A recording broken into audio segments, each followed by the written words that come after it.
ಶಿವಕುಮಾರ್ ಹೆಗಡೆ ಅವರು ಇದ್ದಂಗೆ ಅಂತಲ್ಲಿ ಅವ್ರಿಗೆ ಒಂದು ಹೆಚ್ಚು ಮುಂದಿದ್ದಾರೆ ಅವರು. ಮತ್ತು ಒನ್ ಮ್ಯಾನ್ ಆರ್ಮಿ ಅದು ಒಂದು ಮೆಚ್ಚುವಂಥ ವಿಷಯ. ಆದರೆ ಸೆಲೆಕ್ಷನ್ ಮಾಡಿದಂಥ ವಿಷಯ ಏನಂದರೆ ಅದು ಅವರು ರಾಜಕೀಯವಾಗಿ ಬೆಳೆಯೋದಕ್ಕೆ ಭಾಳಷ್ಟು ಕಷ್ಟ. ಯಾಕಂದರೆ ಈಗಾಗಲೇ ನಮ್ಮ ಭಾಳಷ್ಟು ಸಲ ಹೇಳಿದ್ದೀನಿ ಇದನ್ನು, ಹಿಂದುತ್ವ ಪೇಟೆಂಟ್ ಏನಿದ್ರು RSS ಇದ್ದರು, ಅದ್ರ ಕೈಯಿಂದ ಯಾರೂ ಕಸ್ಕೊಳ್ಳಿಕ್ಕೆ ಸಾಧ್ಯ ಇಲ್ಲ. ಹಿಂದುತ್ವದ ವಿಷಯ ಬಂದಾಗ RSS ವಿತ್ ಸಂಘ ಪರಿವಾರ ಅವ್ರು ಬಿಟ್ಟು ಉಳಿದ್ರೆ ಸಿಗೋದಿಲ್ಲ. ಇವ್ರು ಎಷ್ಟೋ ಪ್ರಯತ್ನ ಮಾಡಿದ್ರು ಅದರಲ್ಲಿ ಯಶಸ್ವಿ ಆಗೋದು ಭಾಳ ಕಷ್ಟ. ಇಲ್ಲ BJPಯಲ್ಲಿದ್ದೆಲ್ಲ ಮಾತು ಬೇರೆ ಆಯಿತು. ಮತ್ತು ಅದೇ ಕಾಲಕ್ಕೆ ಈ ಕಟ್ಟರ್ ಹಿಂದುತ್ವವಾದಿಯನ್ನು ನಮ್ಮ JDS ದೇವೇಗೌಡರು ಒಪ್ಪಲಿಕ್ಕೆ ಸಾಧ್ಯ ಇಲ್ಲ. ಯಾಕೆಂದರೆ ಅವ್ರು ಮತ್ತಷ್ಟು ಮತಗಳು ಕಡಿಮೆ ಆಗ್ತದೆ ನಮ್ಮ ಏರಿಯಾದಲ್ಲಿ ಅನ್ನೋ ಕಾರಣಕ್ಕಾಗಿ ಮೋಸ್ಟ್ಲಿ ಬದಿಗೆ ಸರಿಸಿದ್ರು ಅಂತ ಅನ್ನಿಸ್ತದೆ. ಏನೂ ಇರಲಿ, ಅವ್ರ ಮಧ್ಯೆ ಏನಾಗಿದೆ ಗೊತ್ತಿಲ್ಲ, ಅದ್ರ ಬಗ್ಗೆ ಮಾತ್ರ ಅವಶ್ಯಕತೆಯೂ ಏನಿಲ್ಲ. ಬಟ್ ಒಂದು ಊಹೆ. ಈಗ JCB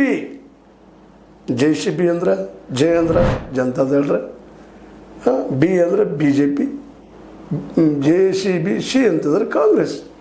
ಇಲ್ಲಿಯ ಅತೃಪ್ತ ಆತ್ಮಗಳಂತ ಇದ್ಕೊಂಡು ಪಾರ್ಟಿ ಮಾಡ್ತೀನಿ ಅನ್ನುವಂಥ ಒಂದೇನು ತಲೆಯಲ್ಲದ ಅವರಿಗೆ. ಅತೃಪ್ತ ಆತ್ಮಗಳಂದರೆ ಯಾರು? ಆ ಪಕ್ಷದಲ್ಲೇ ಅವ್ರಿಗೆ ಪ್ರಾಮುಖ್ಯತೆ ಇಲ್ಲದಕ್ಕಾಗಿ ಕೆಲವು ಪಕ್ಷದಿಂದ ಅವ್ರು ನಿಷ್ಕಾಳಜಿ ಮಾಡಿರ್ತದೆ, ಅಂಥವ್ರನ್ನ ತೊಗೊಂಡು ಇವ್ರು ಮಾಡೋ. ಅವ್ರು ಎಷ್ಟು ಮಟ್ಟಿಗೆ ಇವರು ಸಹಾಯ ಮಾಡ್ಬೋದು ಹೇಳೋದು ಭಾಳ ಕಷ್ಟ ರೀ.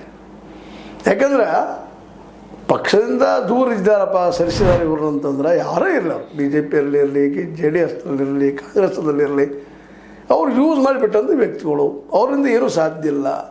ಅವ್ರ ಏರಿಯಾದಲ್ಲೂ ಜನಮನ್ನಣೆ ಇದ್ದಂಗಿಲ್ಲ. ಅಂಥವ್ರು ಯಾರಾದರೂ ಇವತ್ತು ನೋಡ್ರಿ, ಒಂದು ಜಸ್ಟ್ ನಾವು ಫ್ರೆಂಡ್ ಇದ್ದಾರೆ, ನಮ್ಮ ಯತ್ನಾಳ್ ಫ್ರೆಂಡ್ ರಮೇಶ್ ಜಾರಕಿಹೊಳಿ ಅವರು.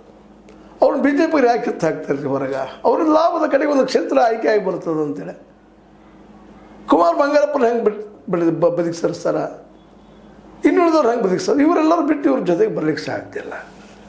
ಇನ್ನು ಆಯ್ಕೆ ಆಗಲಾರಂಥವ್ರು ಬಿಟ್ಟಿರ್ತಾರೆ. ಕಾಂಗ್ರೆಸ್ಸಲ್ಲಿ BJPಯಲ್ಲಿ ಎಲ್ಲರೂ ಅಷ್ಟೇ ಅಧಿಕಾರಿ ಅವ್ರು ಯಾರಾದರೂ ಹಿಡ್ಕೋತಾರೆ. ಅವ್ರಿಗೆ ಅವರ ಸಿದ್ಧಾಂತ ಮುಖ್ಯ ಅಲ್ಲ, ಕಾಂಗ್ರೆಸ್ಗೂ ಮುಖ್ಯ ಅಲ್ಲ,